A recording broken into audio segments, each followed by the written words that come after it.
And welcome back to Face the Nation. We continue our discussion with CIA Director John Brennan. Mr. Director, what do you consider? I asked Jeb Bush the same question. What do you see now as the main threat to our security? Well, terrorism continues to be, I think, at the forefront of our concerns. When we look what's happening throughout the Middle East with ISIS, the destruction that is occurring in that part of the world, and the destabilization that is occurring is affecting our national interests abroad. But also they have great potential to bring that threat here to the homeland. But also in the cyber digital environment, this is an area that continues to evolve, and there's a lot of room for troublemaking in that environment as far as hacking, as well as trying to destroy different types of infrastructure. So I think this is something that as we look out over the next 5 or 10 years, we're going to have to make sure that we're aware of the threats that exist within that digital cyber environment that puts our national security at risk. Is ISIS actively planning an attack on the U.S. homeland? ISIS has been very sophisticated and adept at using the internet to propagate its message and reach out to individuals. We see what's happening as far as thousands upon thousands of individuals, including many thousands from the West that have traveled into Syria and Iraq. And a number of these individuals are traveling back. And what we see, they're also using the internet as a way to incite and encourage individuals to carry out acts of violence. So as the director of FBI has said, this use of these websites and their internet capabilities is something of great concern. So yes, I think ISIS is a threat not just in the Middle East and South Asia and African regions, but also to Europe as well as the United States. Director, does the political breach we have with Israel, has that degraded or in any way made hurt our intelligence gathering capabilities? Absolutely not. There is very, very strong relationship between the United States and Israel on the intelligence, security, military fronts. It's one of the great things I think about our system. There can be policy differences between our governments, but the intelligence and security professionals know that we have an obligation to keep our country safe and secure. And so, although there's been great debate about the Iranian nuclear negotiations that are ongoing, CIA, NSA, and other intelligence community entities are working very closely with their Israeli as well as other counterparts. Another question I asked Jeb Bush, some of the critics of this administration, and some of them are within the government, the ones in the government are not saying these things publicly, but saying that the president seems to be just trying to buy time here, that he's not ready to make a full commitment here in this war on terrorism, and basically is just trying to keep things together well enough that he can leave it to the next president to resolve it. Do you see that? I don't see anything like that. I've been involved in this administration in different capacities the last 6.5 years, and there has been a full court effort to try to keep this country safe. Dealing with some of these problems in the Middle East, whether you're talking about Iraq, Iran, Syria, Yemen, Libya, others, these are some of the most complex and complicated issues that I've seen in my 35 years working on national security issues. So there are no easy solutions. I think the president has tried to make sure that we're able to push the envelope when we can to protect this country, but we have to recognize that sometimes our engagement and direct involvement will stimulate and spur additional threats to our national security interests. But whatever else you want to say about Iraq, every single gain that ISIS has made seems to have come as a surprise to the United States government. Is that a fair statement? No, I think I went back over the intelligence over the last week, taking a look at what we knew and when we knew it about ISIS and its movements inside of Iraq and Syria. We saw it growing in strength. There are a lot of factors that come to play in terms of what gains they're able to make on the ground. And as has been discussed, sometimes there are different Iraqi units that either don't have the leadership, the logistic support that they need in order to counter ISIS, and therefore it's looked at as a lack of a will to fight. But I must say that there has been a fair amount of intelligence about the growing capabilities of ISIS, as well as the challenges that beset the Iraqi government, the sectarian tensions that continue to fuel a lot of these problems. So I think the intelligence mission is to try to make sure our policymakers and others understand developments as they evolve, but a lot of times these developments are fast-breaking, very dynamic, and the situation there is quite precarious in many areas. Well, nobody plays down how difficult this is. It's an enormously difficult task, but what do you need to be doing, or what needs to be done that hasn't been done? Because it seems to me that ISIS is getting stronger, not getting weaker. Well, I think if you look at both Iraq and Syria, we need to make sure that we're able to maintain military pressure on the battlefield against ISIS, against Nusra, the other terrorist extremist elements there. But at the same time, I believe firmly that we're not going to resolve this problem on the battlefield.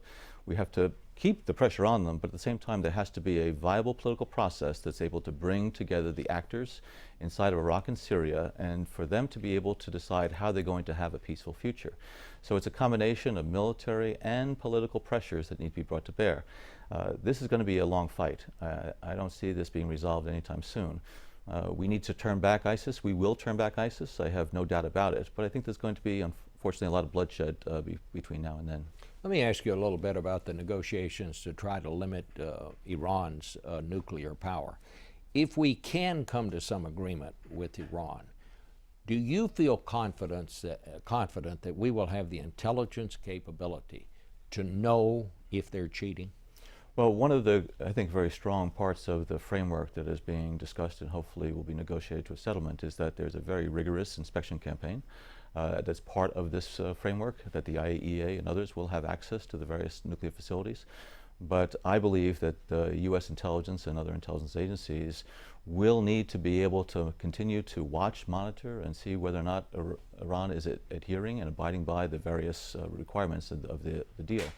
We're working very closely with our partners to do that. We've learned a lot about the Iranian program over the last decade. So I'm confident that we're going to be able to bring to bear some of those capabilities and expertise that we have developed. The travel ban on the so-called Taliban Five, these are the five prisoners who were at Guantanamo who were released in exchange for the release of Bowie Bergdahl.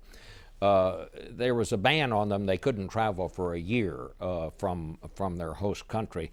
That ban is ending. What should be done about that? Are you concerned that these people might go back to the fight now? Well, they're Afghan citizens, and we have been engaged with the Qatari government. I've talked personally to senior Qatari officials about their monitoring of these individuals that have been in Qatar for the last year, and looking at what are the arrangements that could be put in place and what is going to be the disposition of these individuals, whether they'll be sent back to Afghanistan or able to stay in Doha.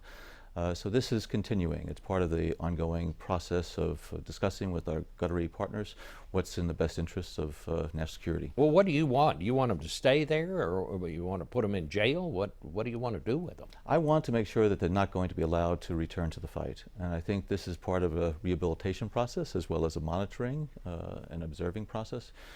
So arrangements that can be worked out with the Qataris, with the Afghans, I think we're trying to still look at what are the possibilities here.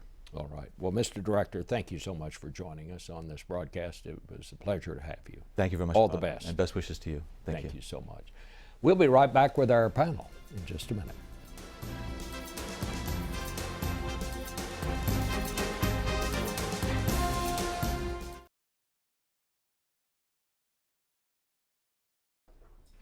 And we're back now with our panel. Peggy Noonan, a Wall Street Journal columnist, CBS News contributor; David Ignatius, a columnist with the Washington Post; Dan Baltz, the chief correspondent at the Washington Post and the unofficial dean of the Washington Press Corps, I would say; and CBS News political director, and about 20 minutes from now will officially start a new job, John Dickerson. And John, if you can answer this question, you can just have the job. And that is, what is the Senate going to do when they come into session later today? Well, here's what they think they're going to do. They're going to try and deal with this Patriot Act, which is going to expire at the end of today. Rand Paul says he's going to end the Patriot Act. Well, the Republicans running the Senate say that's not going to happen. It may happen for a few days. It may go away. But what Mitch McConnell is hoping to do is take this House bill that passed, the USA Freedom Act, maybe add a few changes to it, but that they will pass that through the Senate. And then basically what might happen is the Patriot Act would, in fact, go away. But then this modification of what passed through the House would pass, and the Patriot Act would basically come back in a new form around Wednesday or Thursday. So does that make sense to you, Dan? Well, it seems to be the only way they can get this done. I mean, Rand Paul clearly has a strong position on this, but also is using it for his political purposes in his presidential campaign. He's trying to raise money off his opposition to it. So he's firmly committed to stopping this for the time being, but I assume that over the next couple of days they'll get it resolved. I think some of this comes under the heading timing is everything. When the whole issue of privacy in the Patriot Act came up in a very big way about 18 months, 2 years ago, there was a certain relative sense of calm in which a debate could be launched and become serious. I kind of think right now there's a heightened sense of danger. The government is reporting more threats. There's ISIS. There's a hotter sense of danger. I think at the end of the day that will work against those who certainly, it'll work against Rand Paul wanting to get rid of the Patriot Act, but it may work against certain fixes that frankly I think are needed, but timing is everything. Bob, first I want to say thank you. You taught everyone in journalism how to do it right, treating people with respect and also asking them tough questions always, as in your interview with Jeb Bush. Talking about this question of the Patriot Act, what's striking to me is the way in which the consensus that used to exist about surveillance has fragmented. You have President Obama allied with John Boehner, the Speaker of the House, more or less in tension with the Senate Republican leadership, which is itself split. The question for me is how you're going to put back together a consensus about whatever emerges from the process this week. Is there really going to be public support for that? Because without it, these tools that John Brennan talked about are not going to be effective. Well, I mean, how dangerous a position is this, Peggy? I mean, this sounds pretty serious to me if they don't get this thing done in some way. You mean if it other. disappears for a few days? Well, I think John Brennan made it very clear. We're going to do whatever we have to do. We're not just going to say, okay, we'll see you in a few days. We're not going to do any work.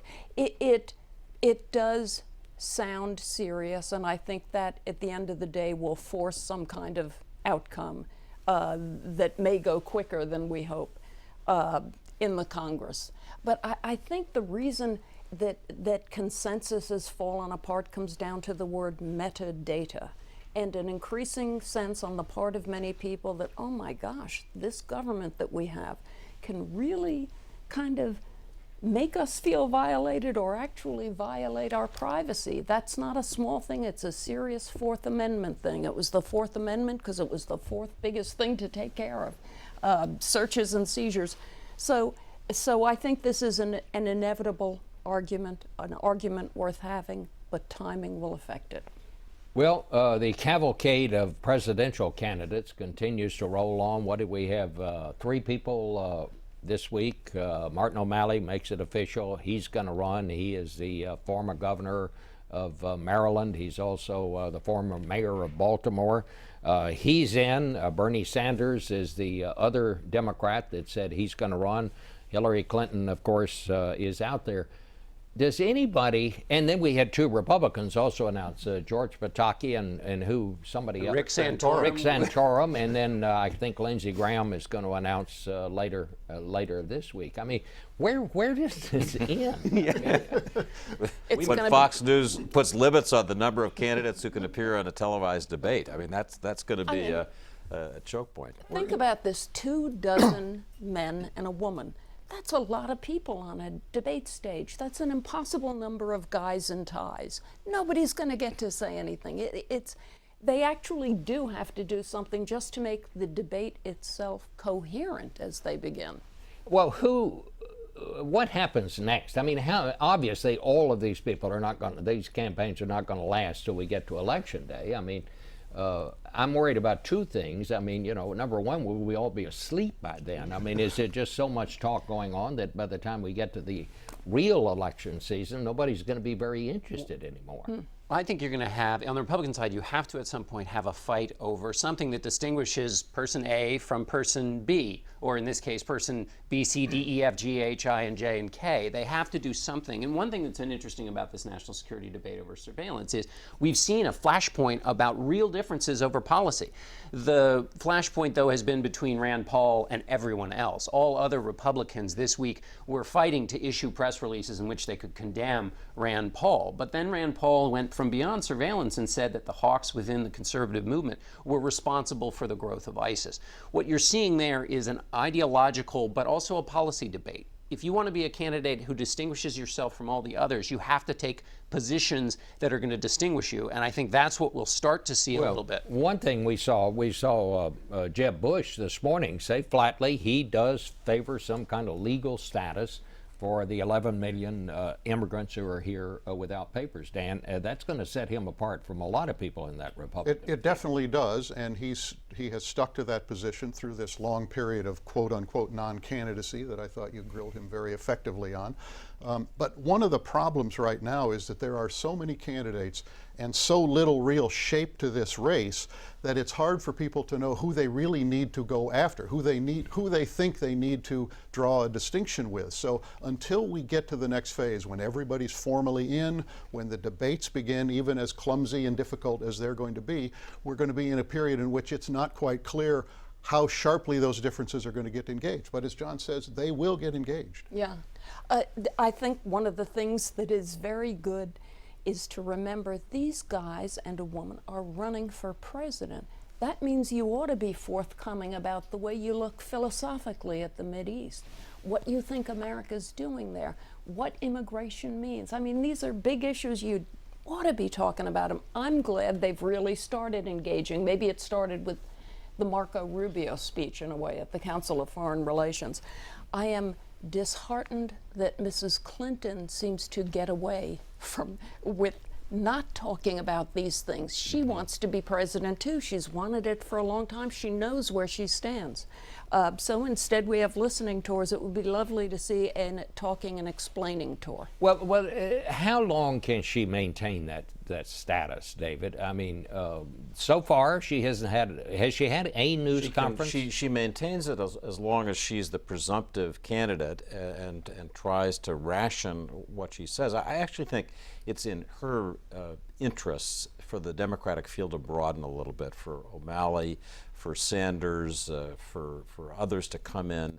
And so she's running against them and testing her ideas against their ideas, not running against the press, because that's the situation she's in now, and it has not been a very favorable one for us. Well, she's about to make a turn. On June 13th, she will have an announcement. It will be the announcement, the formal launch of the candidacy. At that point, according to people around her, she will lay out in more detail than she has done so far what she wants to do as a presidential candidate and president. And after that, they say, a schedule in which she will go into more detail about these. So she will choose the moments at which she decides to talk more about these issues. I think the question is how much she will then take questions about the things she stands for or doesn't stand for, how much she is willing to engage with her rivals and with the press. Well, I mean, she could run against the Democrats. I mean, if she didn't want to run against the other run against the Republicans is what I meant to say, if she didn't want to run against the other Democrats. But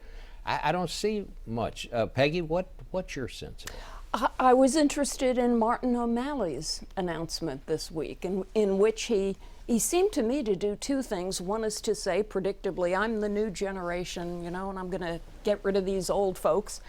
He had a very sharp point to make about how the presidency is not a crown that two families get to pass back and forth. But more interestingly, he did talk about issues. He talked about his stance. It seemed to me he was not only to the left of Mrs. Clinton, trying to get that be where he was coming from. He seemed implicitly critical of President Obama. He painted a certain America of unhappiness and racial division and economic inequality, and why has nobody on Wall Street been arrested in the past 8 years? Seen from a certain point of view, that was kind of a rebuke of his sitting president. So he may make it a little bit interesting in terms of the arguments. He's not just implicitly critical of President Obama. When I spoke to him on Friday, he was explicitly critical on the trade issue and said he felt that the president has been captured by the corporate interests who stand to gain from the trade deal. So he's taking on both of them at this point. And just to pick up on that trade point, he is attacking on trade in part also to expose a vulnerability of Hillary Clinton, who has been in gingerly on the question of trade. Obviously, there's a long history with NAFTA and President Clinton. But Hillary Clinton is trying to play it safe on those answers, and what Martin O'Malley is doing by taking a strong stand on trade is point out and show the areas in which she's not being forthright. All right, well, we're going to end it there. Thank you all presiding over my last panel here. It's been a lot of fun. John, you're going to love this job. We'll be right back after a short break.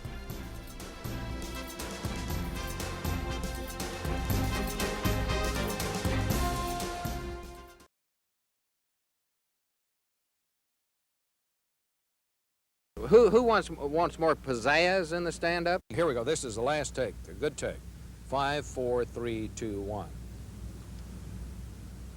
The administration sees Hussein's participation. We were in Nigeria, and he couldn't get the name of the leader of Nigeria correct to save his life. Over and over and over again. Obasanjo. The Nigerian chief of state, General Obasanjo. Obasanjo.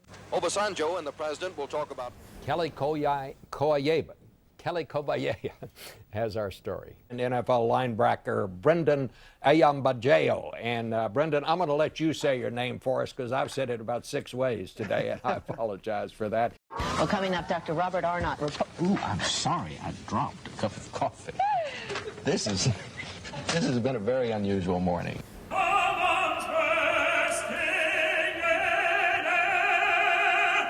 Four that wanna hold me, 3 that wanna scold me, 1 says she's a friend of mine. Well, Hillary Clinton is at the tail end of a 6-nation tour of Africa. You'd think she'd be exhausted, but there was the Secretary of State last night cutting loose at a reception in South Africa.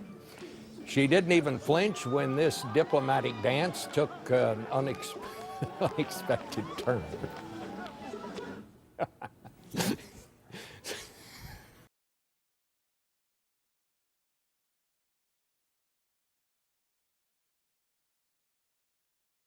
We'll be back next week with another show about what else politics. See you on Face the Nation next Sunday. Well, that's it for us. We'll see you right here next week, rain or shine, on Face the Nation. That's it for us. Remember our troops who are away from home and their families back home, and we'll see you next week right here on Face the Nation. Well, that's about it for us today. We'll be back here right same place, same time, same station. So thanks for watching, and we hope to see you then on Face the Nation. And that's it for us today. As I say goodbye for this last time as moderator of Face the Nation, I want you to meet all of the people who have worked so hard to make this broadcast what it is over the years. Face the Nation was here long before I came to CBS. I know I'm leaving it in good hands. I want to thank our team, and I want to thank all of you for watching. It takes a lot of folks to get this show on the air, and I'm really proud of all of them. So here they are, and I want all of you to take a bow.